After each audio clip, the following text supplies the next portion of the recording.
جو کہا کرتا تھا انا ربکم الاعلی، کہ میں سب سے بڑا خدا ہوں۔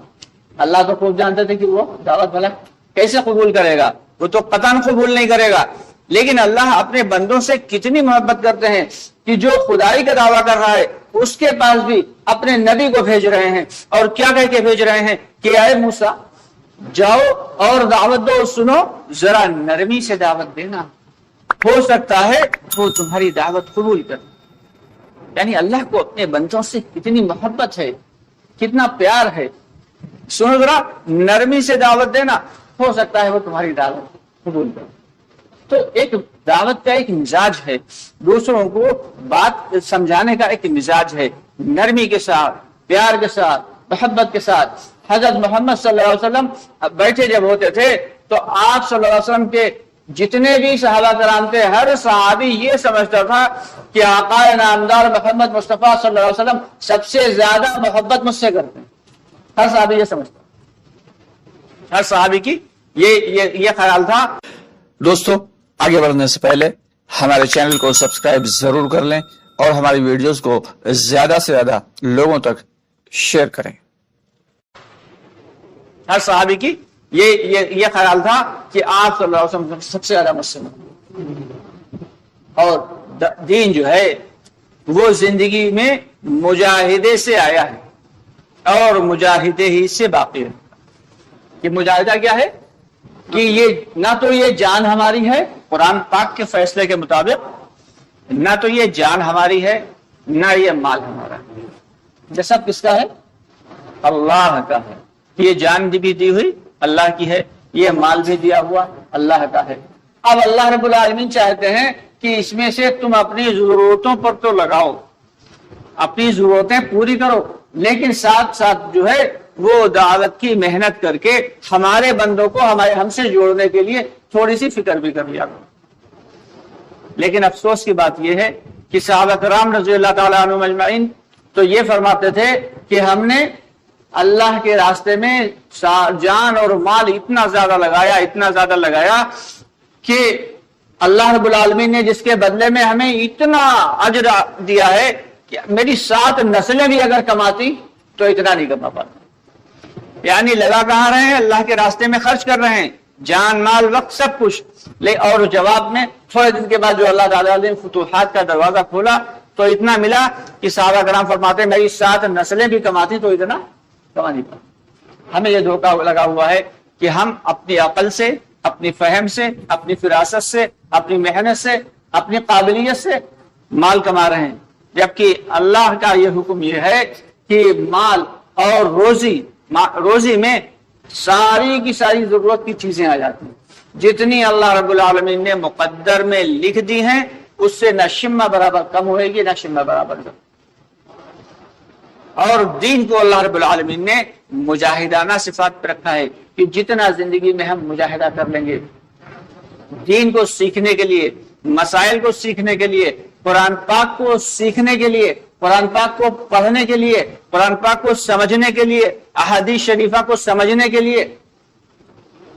جتنا مجاہدہ کر لیں گے اتنا ہی ہماری زندگی میں دین آتا چلا جائے گا۔ جتنا ہم دوسروں کے اوپر محنت کر کے انہیں اللہ سے جوڑنے کے لیے جو ہے جد و جہد کریں گے، کوشش کریں گے، اتنا ہی ہماری زندگی میں دین آتا چلا جائے گا۔ لیکن ہمیں دھوکہ یہ لگا ہوا ہے، ہم یہ بھول جاتے ہیں کہ ہمیں مرنے کے بعد آخرت میں بھی جانا ہے۔ یعنی دنیا کی زندگی میں ہم اتنا مگن ہو گئے کہ آخرت کی زندگی کو بھول بیٹھے کہ 4 گاڑی ہو گئی، بڑا سا بنگلہ ہو گیا، 2-4 سے پلاٹ جس نے خرید لیا، ہم سمجھتے یہ کامیاب۔ دوستو کامیابی یہ نہیں ہے۔ اگر ایسی کامیابی ہوتی تو فرعون سب سے بڑا کامیاب ہوتا، بہت بادشاہت تھی، بہت بڑی۔ شداد بڑا کامیاب ہوتا، بڑی عیش پرستی والی اس نے جنت بنائی تھی،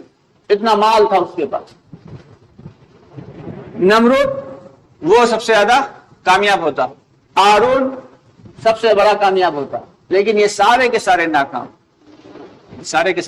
ناکام۔ یہاں تک کہ علم کا ہونا یہ بھی کامیابی کی علامت نہیں کہ ابلیس سے بڑا کوئی شیطان ہے کیا؟ تو علم کا ہونا یہ بڑی بات نہیں، علم کے ساتھ عمل کا ہونا اور عمل بھی اخلاص کے ساتھ ہونا، یہ اصل ہے۔ علم کے ساتھ عمل کا ہونا اور عمل کے ساتھ اخلاص، یعنی صرف اللہ کو خوش کرنے کے لیے، یہ ہماری نیت یہ ہو۔ دوسرے دیکھیں گے عزت کریں گے، دوسرے دیکھیں گے خوش ہو جائیں گے، کیا ہے بڑا دین کا، بس وہ پھر اللہ تک کے یہاں مردود ہو گیا، اللہ کو اس کی ضرورت نہیں۔ تو علم کے ساتھ عمل کا ہونا اور عمل کے ساتھ اخلاص کا ہونا، یہ تین چیزیں ضروری۔ تو ہم نے سب نے ابھی دین کو سیکھا ہی نہیں، سیکھا ہی نہیں۔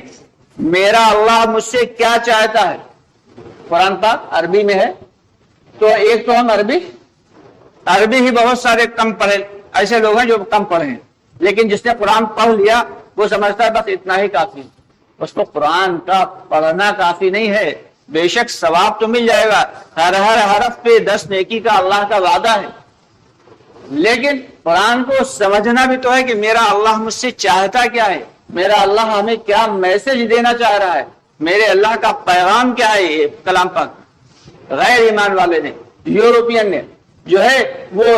قرآن کے اوپر ریسرچز کر کے اور ایسی چیزیں ایجاد کر لیں، ایسی چیزیں ایجاد کر لیں جس کا ہم گمان بھی نہیں کر سکتے، اور آج ہم قرآن کو پڑھنے کی اور سمجھنے کی کوشش ہی نہیں کرتے۔